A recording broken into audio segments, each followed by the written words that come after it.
need to succeed in the 21st century. So we just established the need for English.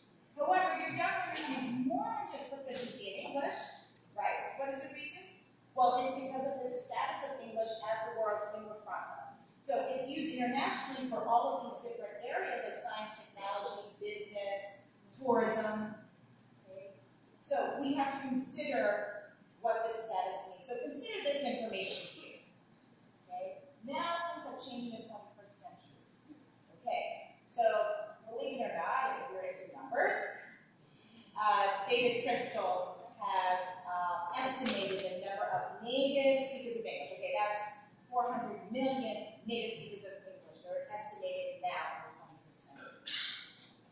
But guess what? There are many, many, many more speakers of English as a second and foreign language. In fact, the estimate is that there are 1 billion speakers of English as a second and foreign language, which means there are more speakers of English as a second and foreign language than native speakers. That changes how we look at the approach to teaching English.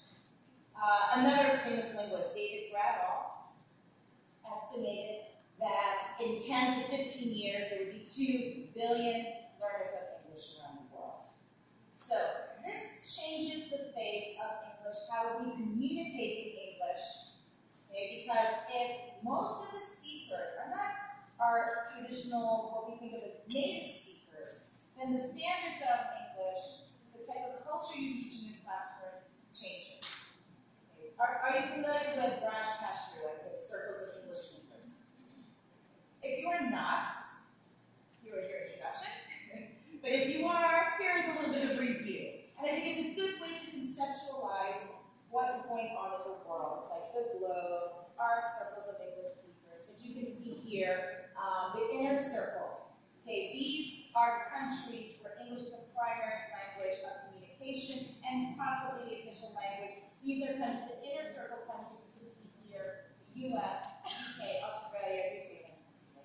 And then we have the outer circle, where English has a special status in the country. And so in this case, you might think of India or Singapore, places like that, where it's serving as a second language, say in a multicultural context or multilingual context. And finally, the expanding circle, which is like this, I would say. And in this case, there's this recognition of English being an international language, and the focus is the study of it as a foreign or international language. So, English is used internationally by inner, outer, and expanding circles. And so what does this mean? This means that we need to prepare our students to interact with people from all other countries. Okay? This means that if it's a global language, they're not going to just grow up speaking to maybe an American like me. Okay? They might grow up and work for a business, and they might be speaking in English with someone from China, right? Or someone from India. So, our learners need to be exposed to much more than just the language. And so, Sandra McKay talks about, okay, English is an international language now, we need to teach about different cultures.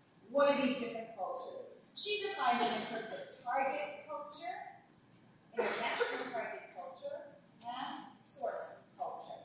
Okay, to help you understand what these terms are, I'm going to go back to the circles. Okay, and so the target culture material is, of course, associated with inner circle countries. The international target culture material associated with outer and expanding circle countries. It's all these other countries around the world. And of course, source culture material is your home culture. So it's also important to examine the home culture. And why is that? When I was teaching in Korea, I spent 5 years in Korea teaching. My background is Korean American. But I was born and grew up in the United States. But I went to Korea to train teachers and also as a teacher of English. And what I found when I was talking about intercultural communication is that when I would ask my Korean students, how would you describe aspects of Korean culture, sometimes they couldn't express that in English. And they're like, well, and I said, don't you know Korean culture? They're, oh, yeah, I mean, we're Korean, we know it. But to impart that information to someone else is another type of skill. And so that's something that we're going to talk about as trying to get your students to be able to express their own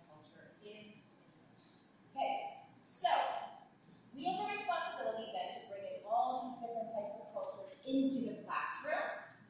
And this is indeed something that's going to help our students build 21st century skills. But let's see, because 21st century skills, it sounds very serious and academic, but in fact, you can do it in ways that can reach young learners. So how about an example? Okay, how about an example? So our children are going to grow up to be global citizens and use English to interact with diverse cultures or people from diverse cultures. We have to make sure we include real-world content that they can access, that is at their level developmentally, to help them understand other people and cultures. Okay, so I'm going to give you this example. Okay, what do you see here in this picture?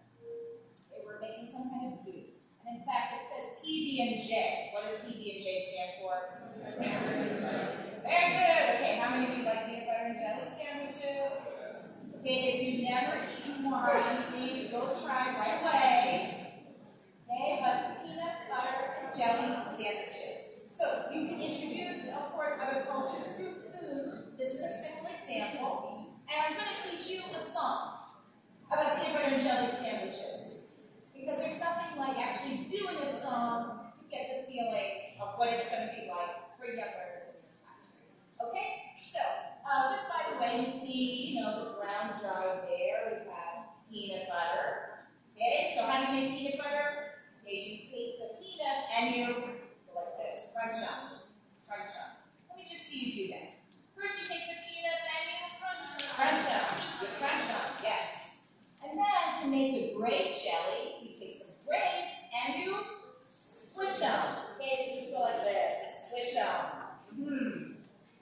Okay, and then you take the bread, you take a little bit of the peanut butter and you spread it. You take a little bit of the jelly and you spread it. Okay? Okay, so then you take the bread and you do what? Spread it. Yes, you spread it.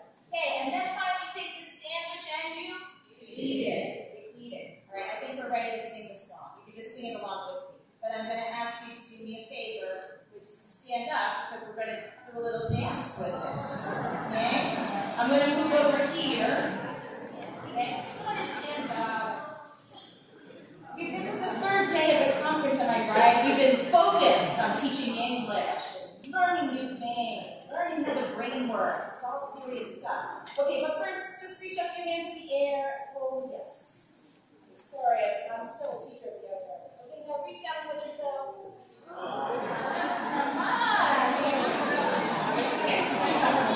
All right. So, to do the movement of this song, the dance, you just need to wave your hands in the air like this. You can move some of your hips if you want, and then down like this. Okay, so shake your hands in the air, and move down like this. Okay, you're ready. Right, I'm going to start. Just follow along with me. All right? It goes like this. Peanut, peanut butter, and jelly. Peanut, peanut butter, and jelly. First you take the peanuts and you crunch them. You crunch them. First you take the peanuts and you crunch them. You crunch them.